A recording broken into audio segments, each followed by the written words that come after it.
I have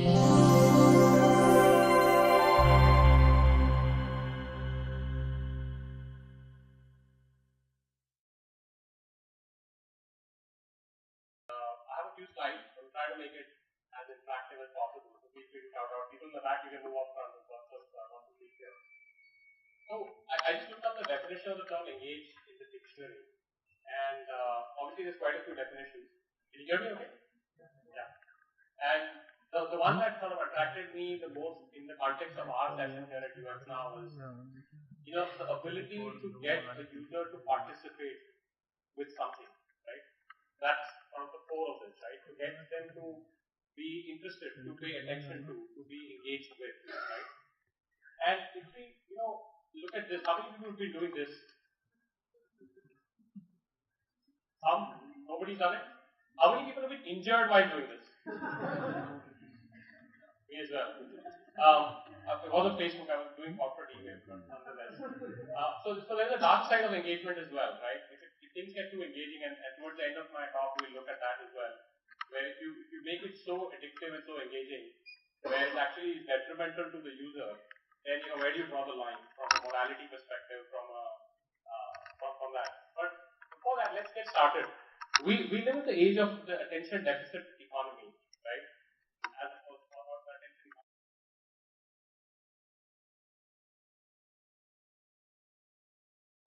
Less of the fact of goldfish, right? Which is a fish, orange colored fish. If you see Finding Nemo, I have a small child, so see a lot of kid movies with it. So goldfish as an average, can have an attention span of about 9 seconds.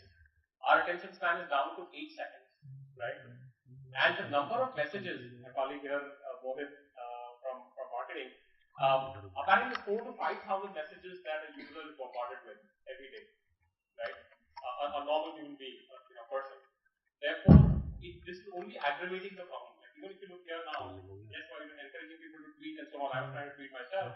Professor Rao giving a nice keynote, but probably like 7 of us tweeting, 3 of us reading the mail, somebody checking out the news, figuring out whatever is happening, right? So we're very distracted. Now, you as all of you here are designers, your job is even harder to try to figure out how do you take a highly distracted audience and make them engage with what you want. I think it's a pretty challenging task, and yet there are lots of people, and now for the first time in the history of mankind, we are beginning to get to products which are getting to 1 billion users. Never in the history of mankind, and other than air and water and stuff like that, have we gotten to products which can get to 1 billion users in a state when they're highly sort of distracted. So there are two parts to engagement, and the two parts to attention. One is engagement. So I'm paying attention, I'm involved, I want to know what's going on. And the other part, like the point is the other side of the same coin, which is to be disinterested. Like, I don't know why this is happening, I don't know why I'm getting it. I'm a mobile fan, so I have like maybe 360 odd apps on my phone, so the battery keeps draining every 3 hours. But the number of just notifications that you see from every app, Times of India, for every ball when a cricket match is going on, will send you a notification. And I'm a very avid Times of India user. I like their news, but it's crazy. I don't need to get a notification for every ball, right? It's a match, yes, I'm kind of interested in it, but there's a limit. So how do you draw a balance between engagement and not getting the user to be disinterested or not focused? So what I've done is I've taken 3 books that I'm a big fan of on this topic of engagement, and just trying to summarize the models that they articulate, right? It's going to be hard to cover every one of these in a lot of detail, but just to give you a little bit of food for thought, right? So the latest one is Hooked, which I think came out, 6-8 months ago by a gentleman by the name of Nir Ayal.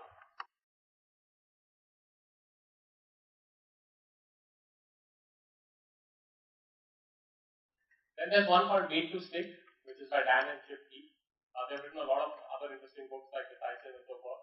And the last, which is an older book, but definitely a treatise from many moons ago, called Influence by Yaldani. So I've basically just taken out the models from each of these on how do you engage audiences, right? So I'll start with the one from Hooked. How many people have read Hooked? Anyone? 1, 2? If you're a designer, I strongly recommend buying the book. I don't get any commissions, I don't know Neil, but I really like the book. and maybe you get a teaser here, and if you do like it, you should go buy it. I think it's well worth it. So basically, it's broken it down into a 4-quadrant model, and I don't have a marker here, but the very first thing is that he articulates is, look, what is the need of the user to engage? Professor Rao spoke about this a lot, saying you can get all excited about a technology or a solution or a design pattern or whatever, but if it's not addressing some fundamental user need, which is triggered at some point, either because of an external trigger or an internal trigger, that's not really even going to matter. You can do whatever you want. You can build the greatest product, the most best looking thing, the best notifications, the best personalization. It's not going to matter. So you have to start with the fundamental user need and the inherent trigger, right? And we look at this in a little more detail across all the models. Once you've got the user need identified and your product happens to be in the right place at the right time, and the user's thinking like, oh, I need this. Like, a bunch of us probably sitting here, you're saying, I need the Wi-Fi password. Actually, that's what happened to me because my 3G is not working. Right? I've got an edge, and I really wanted to tweet, but I couldn't. So there's probably other people thinking about it, and this happens to me at every conference. This happens to me at Taj Hotel in Vivanta in Yashwantpur in Bangalore, which is where I live now. And you go there, they have the mobile conference with 11,000 people attending. Of course, Wi-Fi is not working. Right? It's a mobile conference. The Wi-Fi. And by the way, it will happen every conference. Right? It will happen every 2 months. Then, how do you enable action at the time you need? Right? So that is there is a need. You happen to be at the right place at the right time. Then is the user motivated to take action? And you make it really easy for the user to take action. Once you've done that, you want the user to get some kind of reward, some kind of feedback. All of you, are probably very familiar with this. The thing that a lot of people, including Facebook and companies like Zynga and gaming companies and so on have done is to actually make it such that you get variable rewards. This is, I think, a new contribution from me, which is to say that if I do something and I get exactly the same behavior, there's no element of surprise, there's no element of delight, there's no element of wonder. After a while, it becomes monotonous. And remember, we're very distracted beings, right? Our attention span is less than that of goldfish. So then you kind of lose interest, and it's very predictable. I don't mean unpredictable in an inconsistent way. I mean, oh, you do this and suddenly this happens. I'm sure many of you are on LinkedIn. LinkedIn does a lot of these elements of surprise, right? I'm not a gamer myself, but there are lots of games that have surprise. There are hotels, make matters in the travel business. If you go to the Westin delights itself on when you go sit on the bed finally after checking into the hotel. And you just sit on the bed and you're probably like a bed you've never sat on before, right? So there's a little element of surprise, right? Nobody says there's the Western bed, even for a new customer. They just go and when they experience it for the first time, they sit on it and they go, something is different. Like, what happened?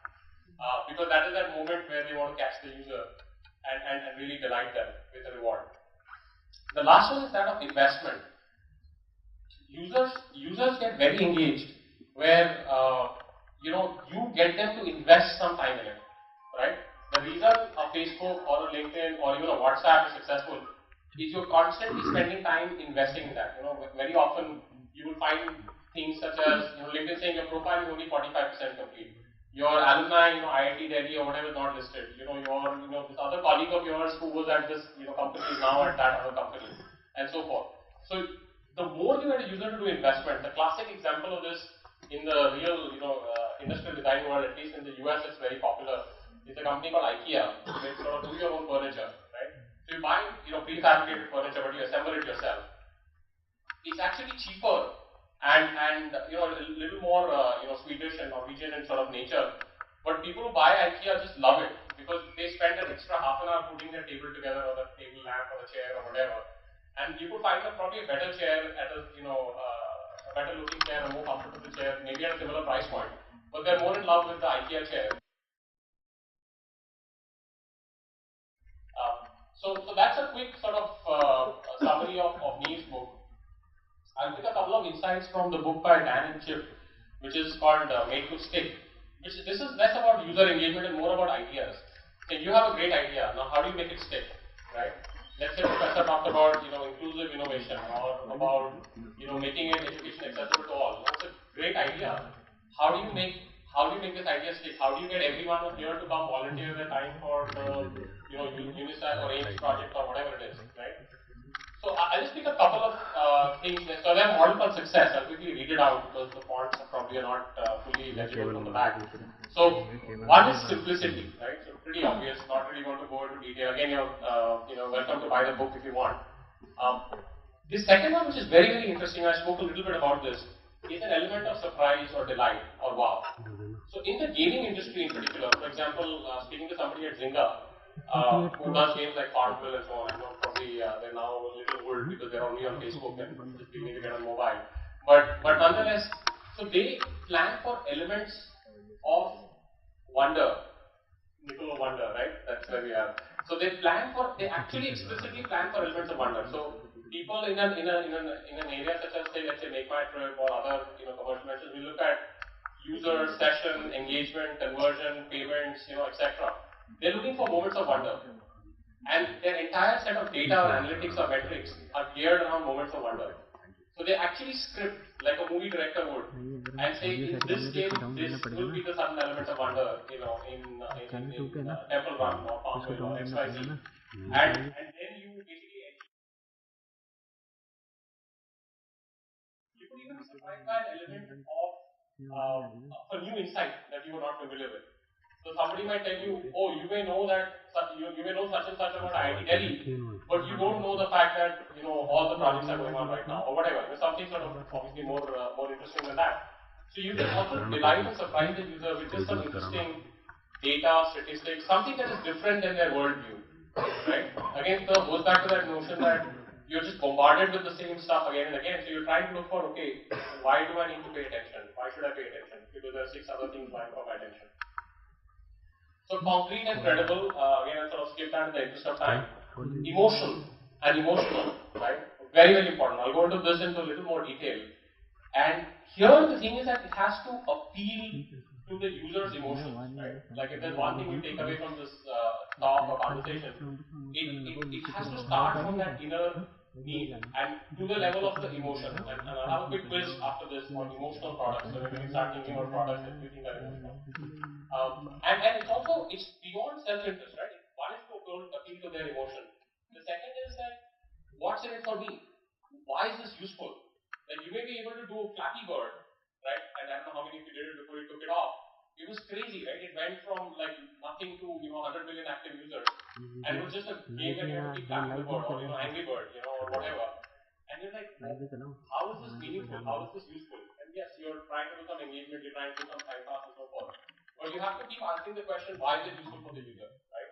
And only then will you, if you're appealing to the emotion and it's somewhat useful to the user, and maybe you're appealing to their sense of boredom, right? Which is fine. In which case you do want a Flappy Bird because the user bored out of their mind, they just want to keep like just dumbly doing something, or they're commuting in their bus or train or whatever. The last one is the influence model, which is I think reciprocity is one of the principles from this book by Chialdini, which basically talks about the fact that if you give something to someone, then they feel compelled to return that. Okay. Again, since I used to Make My Trip, I love a company called TripAdvisor. And how many people use TripAdvisor? How many people have written a review on TripAdvisor? Okay. And why did you write a review? Anyone? Why did you write your first review? You may want to give it back to the community. Somebody else? You were asked to. Okay. Very good. Very, very good. They give you a badge of honor or whatever. Yeah. Other people? People write when they're unhappy. People write when they're unhappy? Absolutely. I had a good experience. The first time I wrote a review, and a lot of these are absolutely spot on, was because I would read reviews all the time, for a long time, and I would benefit from them. And I said, this somehow doesn't feel right. It's almost like karma, right? Like, I'm taking so much away, like I need to give something back. It's just like so then now it became such an obsessive habit that anytime you would travel, you would like want to go and immediately write a review.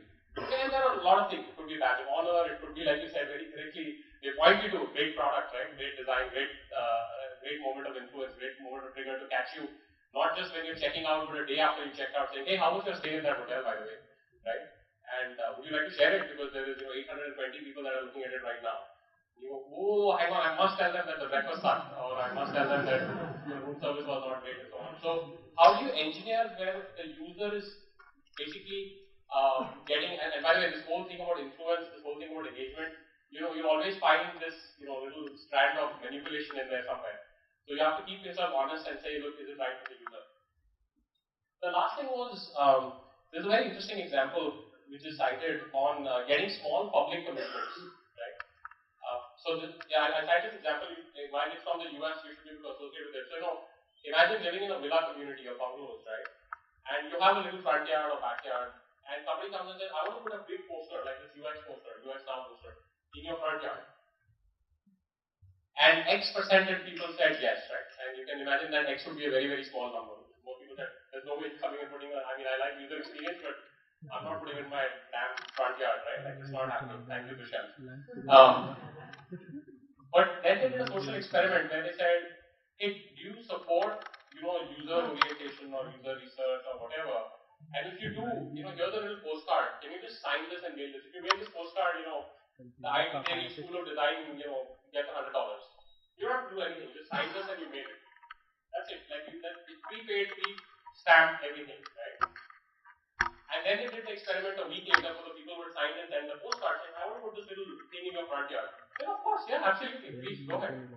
Because now they've bought into that cause, right? Now they've done a public commitment of some sort, right? Now they're involved in it. So now it's almost like this, thing about human psychology. And once you made a commitment to something, you can't just arbitrarily, renege that and say, oh no, that or some guy came, so I gave him something. So how do you do that? So anyway, so a lot of different interesting things. But to summarize all this, it's really, really important to get the user's context, their internal state of being, mind, psychology, emotions, whatever. Getting them to be motivated and make it really, really simple to take action, right? So now you got me at the right time. I'm bored. I want to do something. Suddenly, my Wi-Fi gets connected. Suddenly, Twitter opens up like Google Now kind of thing. Those of you know that Google Now, and I'm like right there, and suddenly because it's just that long, it's already tagging it at Uxnow or whatever, and they're like, oh, I just have to type something and then it'll be done.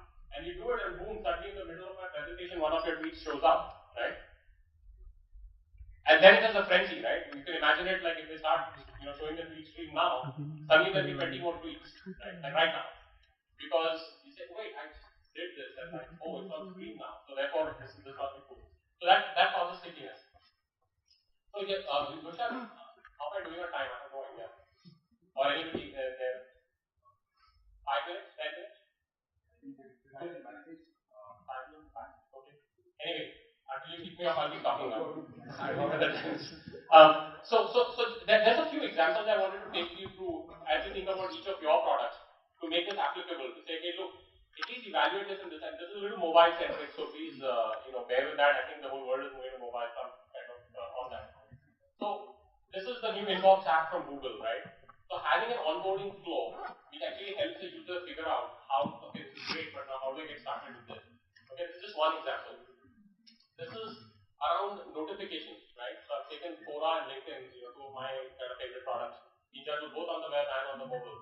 Here again, the idea is that you are doing a timely intervention to say, oh, these people are trying to connect with you, these people are trying to engage with you, these people are sending you an email request, or your queries have been answered, or this person has started following you on Quora, or you've been asked to answer this question, much like our TripAdvisor example. Quora very often will say, oh, there's a question about product management in Google and their philosophy.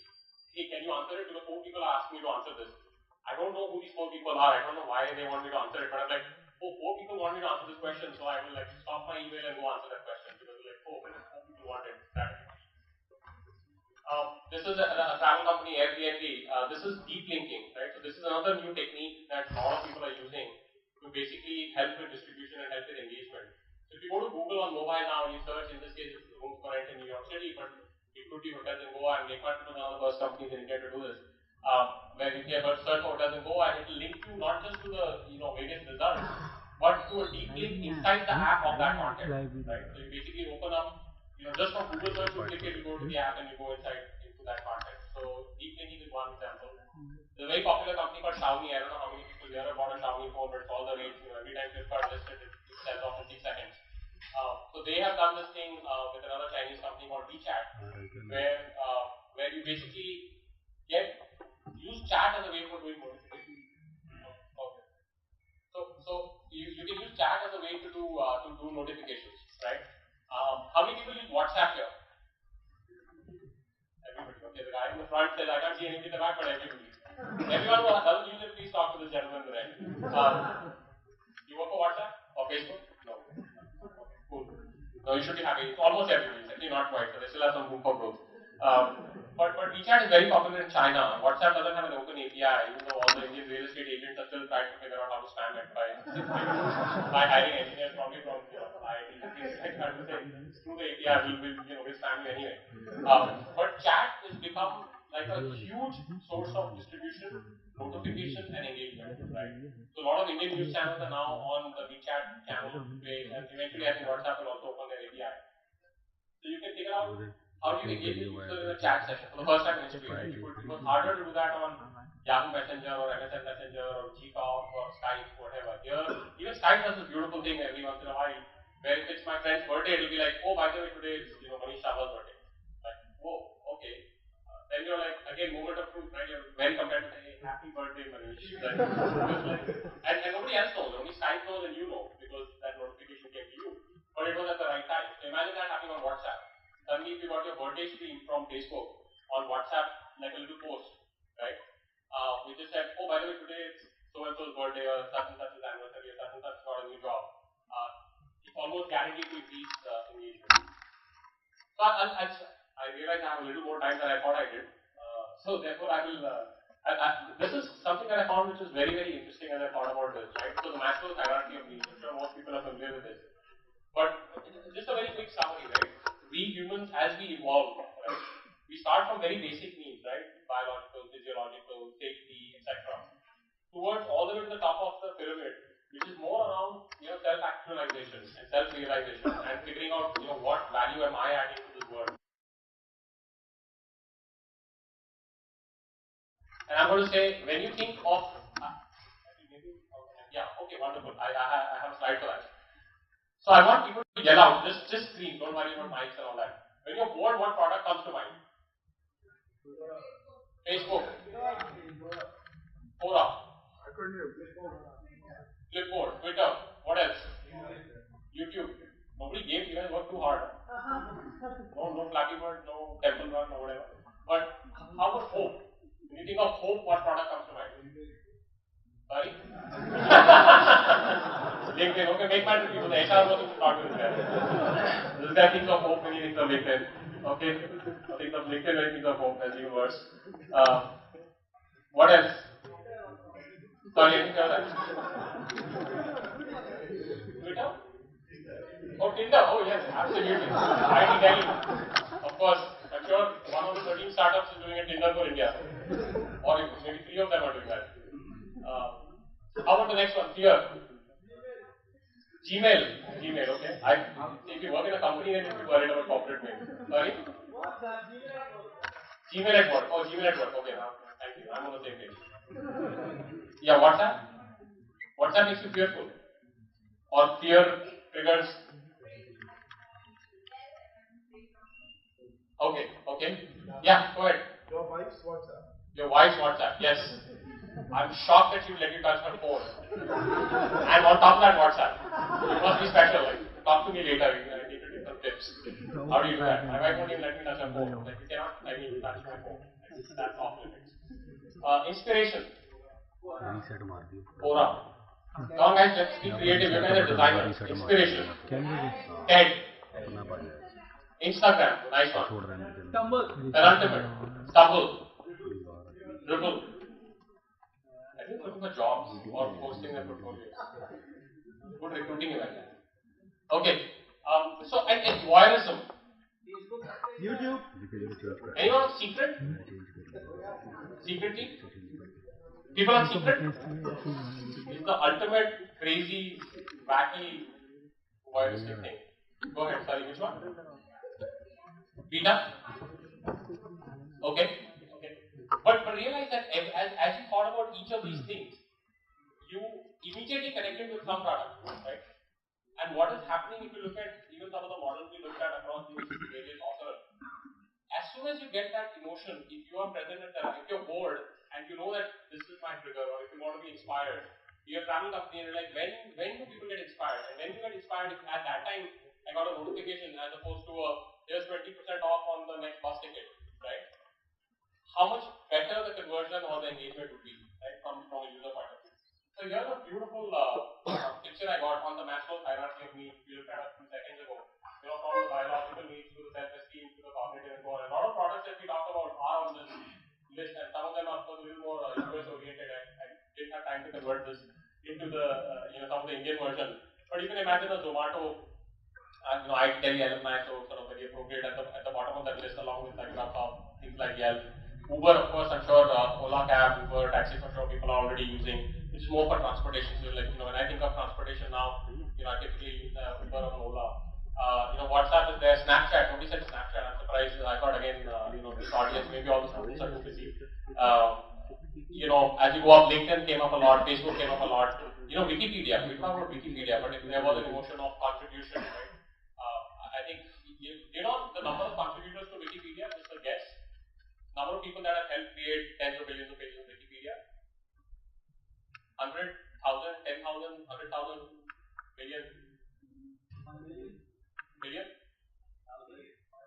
It's a couple of thousand, single digit. Okay?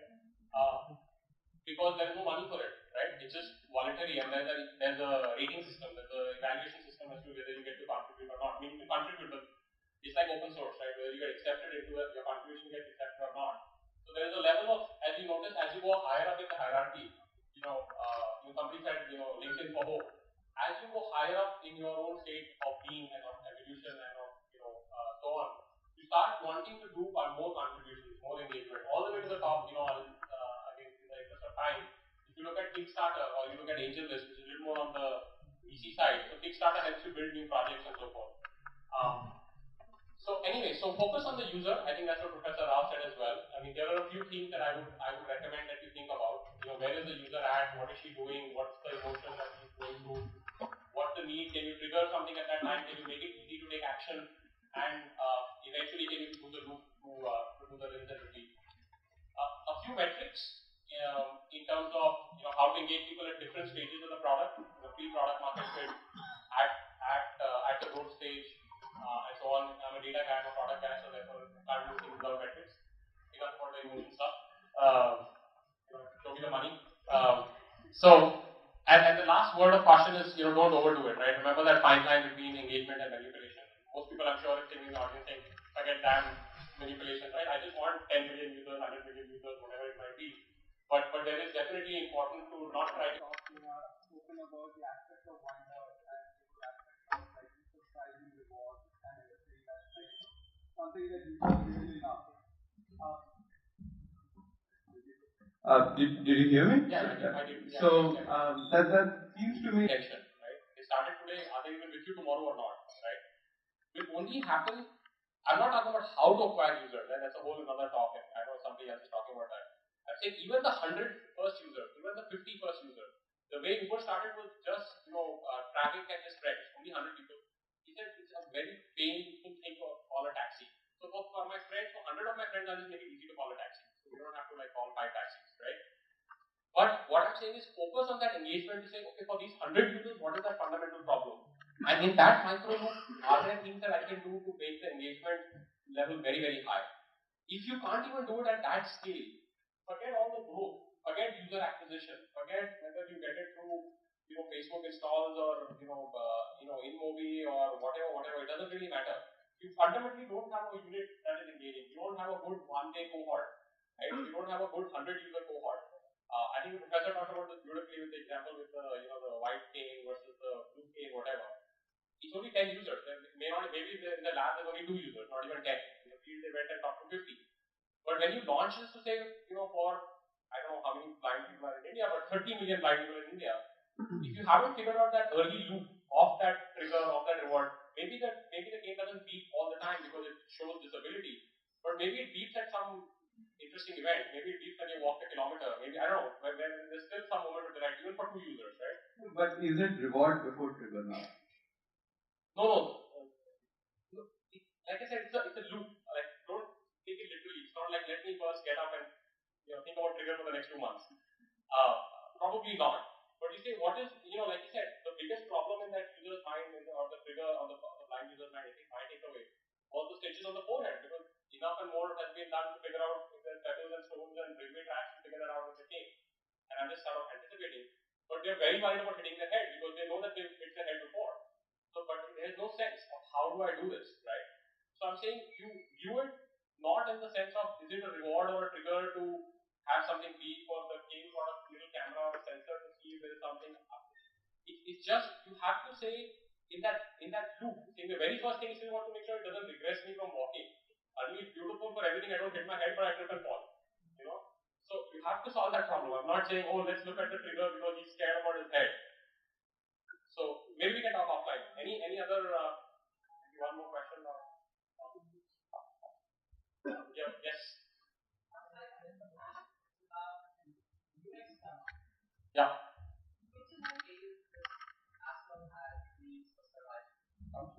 There's a purpose why nature made us to go through physiological needs first and then comes self-realization and so on. When now US companies are dragging, creating, engaging into the things which does not fulfill the nature's purpose. Is there any karma associated?